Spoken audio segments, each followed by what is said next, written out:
Hello everybody, and thank you for joining us today. This is Whitman Think Tank Television. My name's Erin Johnson, and today we have with us Kathleen and Tyler. It's so nice to have you both here. And Kathleen is the founder of Whitman Writer's Block, which is what we're going to be discussing today. It's a group we have at the library. All three of us are in it. And it's really fun because we're writing. I love having someone to write with. Over the years, I've tried to write my own stuff, and it really is hard when you don't have other people is interested in it with you. I first just want to say that, you know, at the think tank here, we really want to encourage people to do more things where they're able to express themselves and think of, you know, create things that are meaningful to themselves and to other people too. And I wonder what better way is that than writing? What better ways to do that than writing? Okay. Now, Kathleen, you're a high school English teacher. In your opinion, why is it important for people to learn to write at any age? So I actually don't know. So I think that there are some people that are very happy to not write all the time. You know, some people have lots of other different hobbies, but I think that it's really important for people that like to write to find some joy in it and to be able to talk about it. I think it's one of those things that people tend to do privately, and it's so much fun to collaborate and to be able to share what you're doing with other people, and you get better that way too. And so I think that finding a community where you can write is really important, and kind of helps you, like you were saying with Think Tank, like find something that you love and kind of explore your own creativity. Yeah, I agree. I really love it so far. How do you feel about it, Tyler? Yeah, I am actually someone who has not shared work very often at all. So it's been really great to get into a space where, you know, I'm hearing from other writers and hearing what other people have going on, and they're able to give me feedback on my work. So. And right now, you're the assistant librarian at the Whitman The assistant library? Director, yes, of the library. Mm-hmm. Oh, that's excellent. Speaking of the library, we meet the second Monday of every month in the library in the historical room? Yep. Yes. I think it's switching though, right? It will be, yep. In the summer it'll switch over to the community room, which means we'll be able to bring snacks. Yes. So. Snacks are a benefit. And maybe we'll have more people too. Okay. So what are some of the things we're going to use to help us learn more about writing? I mean, I thought maybe videos, if we had videos of other writers, you know, giving advice about how they write. What would you think about, you know, just about books by writers, by authors, and using them to as guides to become better authors ourselves? Yeah, I think, you know, one of the values of meeting in Whitman Library is we actually have a pretty extensive collection of authors talking about their experience and their process in writing. So I'd be happy to pull some of those out for some of our meetings so that we could take a look and see what they have to say. Also in that community room, we have a really nice audio-visual setup, so we'd be able to pull a screen down and share clips or videos of authors and people talking about their process and sharing their work. That sounds great, along with the fact that we'll be critiquing each other's work too, which is really nice. Yeah. You know, so have either of you, no, I already asked it, okay. What kinds of work do you think you want to create while we're in this group? What are some of the things we can do with it? So far, I mean, we've mostly written flash fiction with each other just because we want to be able to share it during the meeting. And does flash fiction mean what comes to you naturally, or? No, so flash fiction is actually pieces that are usually lower word count, so like 1,000 words or less. Oh, okay. And just by doing that, we're able to read them during the actual meeting and then give feedback. If they're that or smaller, it makes it really manageable. So it's been kind of cool to toggle between genres, but keep it at that word count. But I mean, it's writing, so we can always do anything. And I know that some people work on poetry, and then some other people work on larger projects. And so it's cool to just be able to talk about those pieces. But I think we've done science fiction, and we're working on historical fiction right now. So we like to kind of explore. Yeah. So we've had 3 little assignments so far, right? And so Tyler, how do you feel about that? Do you think we should always do fiction, or do you think we'll get into other genres too? No, I think that it's great to branch out. I think especially as we pull in new members and we see what folks are interested in writing and where their passions are. You know, I think it's really great to develop kind of a well-rounded skill set if folks are especially just starting out with writing and seeing what really takes them or what catches them. But you know, I'd love to take prompts from anybody who's interested and see what direction we can take things. Yeah, and I just wanted to let people know that they don't have to come to our meetings all the time because we have a Facebook page, right? Mm-hmm. So if people want to share their stories online on Facebook, we could actually critique each other's work in that respect too, right? Absolutely. And any ideas that people come up with for new projects we want to work on. So more people join, they can suggest ideas too. Yeah, right, definitely. in person or online. Okay, so in terms of goals, what do we hope to achieve? Do we want to try to become actual authors someday? Is that something that we collaborate on, or as individuals?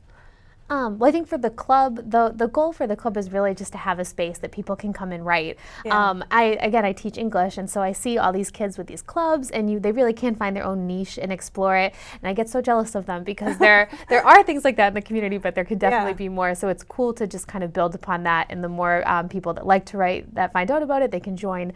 But personally, I think everybody in here would like to be published, and it's cool to be able to talk about that. I feel like that's one of those things that sounds a little I don't know, it sounds a little hoity-toity to be like, I'd like to be a published author. Yeah, over the years, I mean, I'm older than you, but over the years I've sent things to publishers and pretty much been rejected. But I've still done it several times.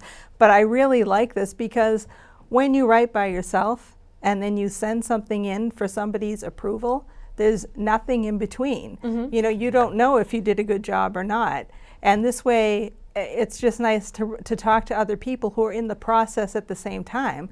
You're writing and you're working on things too, and we can talk to each other about, any bumps in the road we come up against. So I really like it. I wish I could tell people how fun it is, and I really want to encourage them to join because they may not see themselves as creative people or as people who would take that risk about, writing something and allowing other people to read it.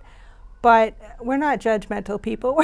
We're just there to have fun. Well, and also, I'm sorry, I don't mean to interrupt. Okay. But one of the things that I think when you think of publishing a piece of work, people think it has to be very artistic and very eloquent. And a lot of times the real stuff is the coolest and it's the best received. And so to have people that are writing about their lives and about real things is really special.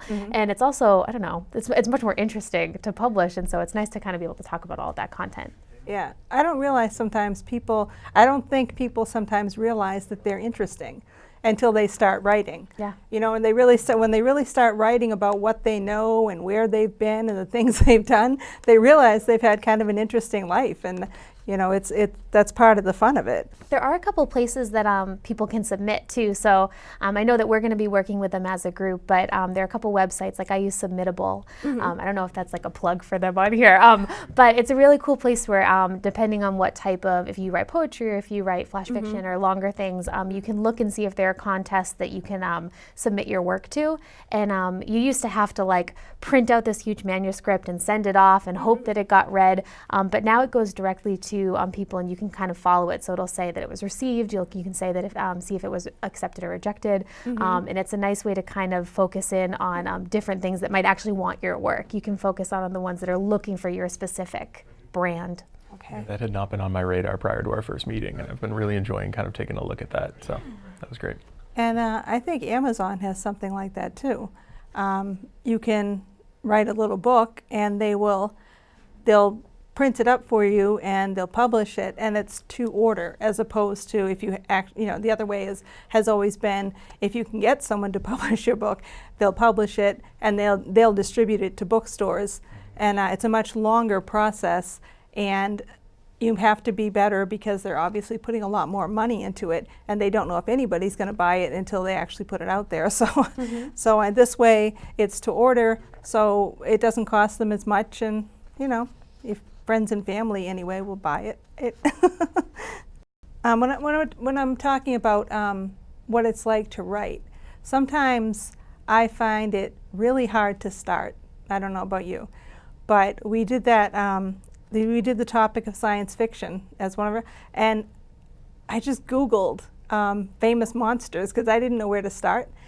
And it's really interesting that I'd heard of some and some I hadn't heard of, but that was a way to start, because I don't know if you find that too, if you just start looking things up, if that's one way to get ideas.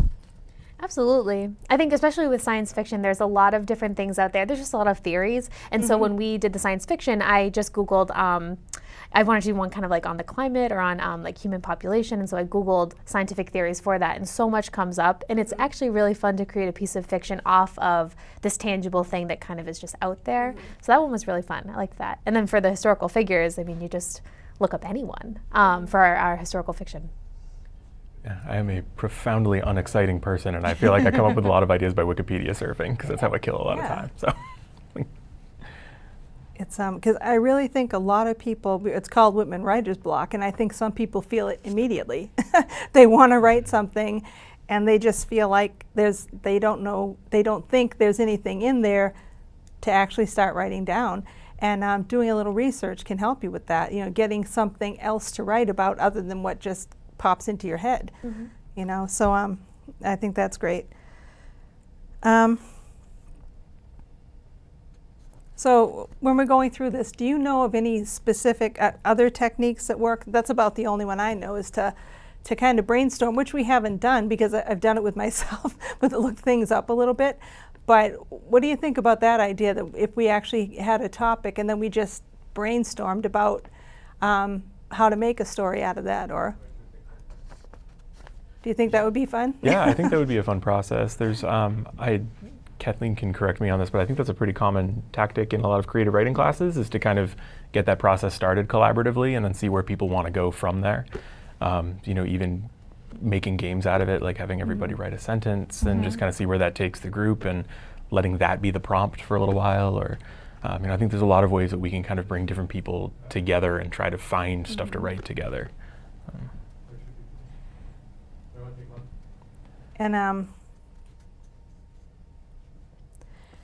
so what other sorts of things we're talking about? So far we've talked about fiction mostly, but obviously there are other genres. There's biographies, which I love. I've never tried to write it, but I do love biography. And right now we're doing biographical fiction. Did I say it right? Biography? Historical fiction, but yeah, historical same fiction. thing. Okay, and that was fun for me too, because it was another thing. I didn't know where to start, and I looked on like famous events in Massachusetts, because if I couldn't find a person, I thought maybe I'll find an event and I can make it around, build it around that. And I couldn't find anything that worked for me, that really held my interest. And I wanted to say something that didn't just read like something that had already been written, you know, because it's about actual people. So did you find any of that? That it was hard to find a subject for this particular topic? I'm kind of, and I think Tyler is even more so, correct me if I'm wrong, but I really love, I'm kind of like a history buff. I'm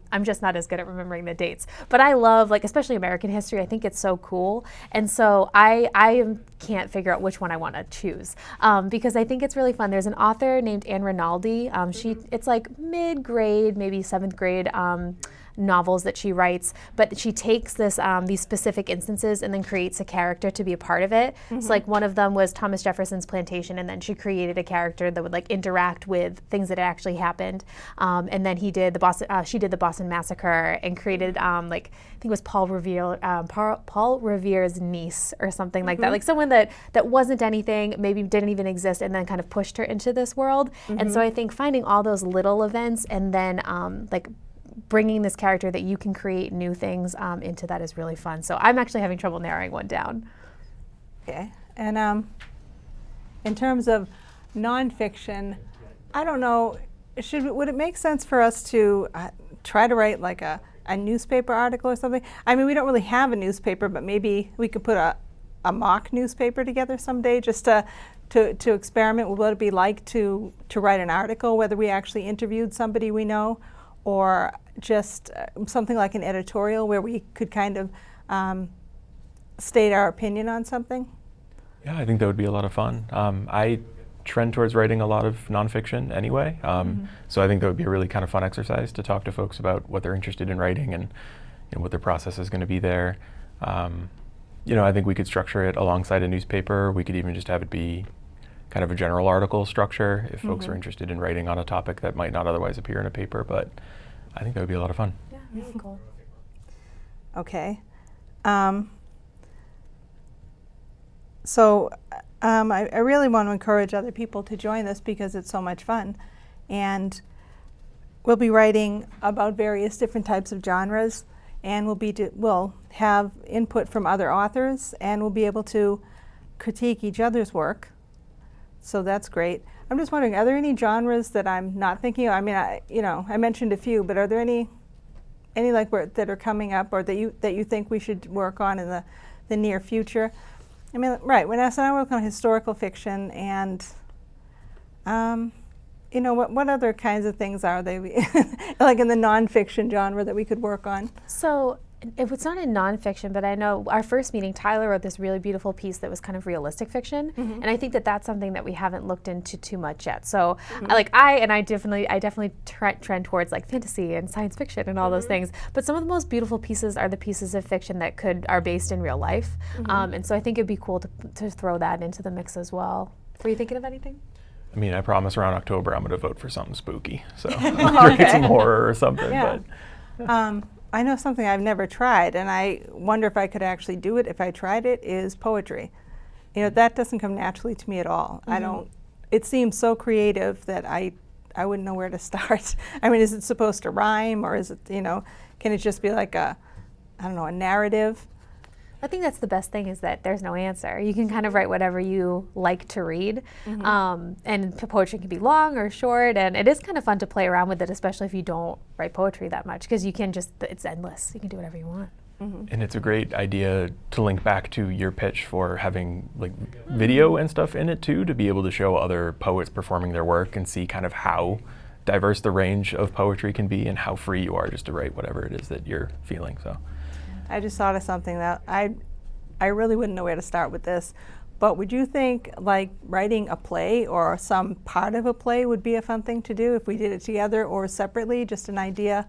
I don't really know, or a screenplay, I've never really tried to do it. It's a little more, I don't know how to make something dramatic, but I like Shakespeare. There are some plays that I really like, and that might be another thing we could try. That would be really cool. Yeah. There's also like one of the big like trends right now in like literature, I think, is to write from different perspectives. So you have a story, and then you have a couple characters who kind of feature as a narrator. So it might be kind of cool to write a story where we all switch perspectives and we're all within the same story, but we're writing from different points of view. That'd be kind of cool too. That would be. It would really be fun.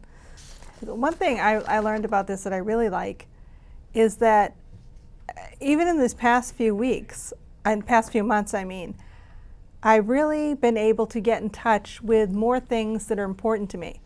When I'm writing about, researching and writing things, I really understand, like this historical fiction thing we're doing, I really came to understand the issue I was working on a lot more than I did before.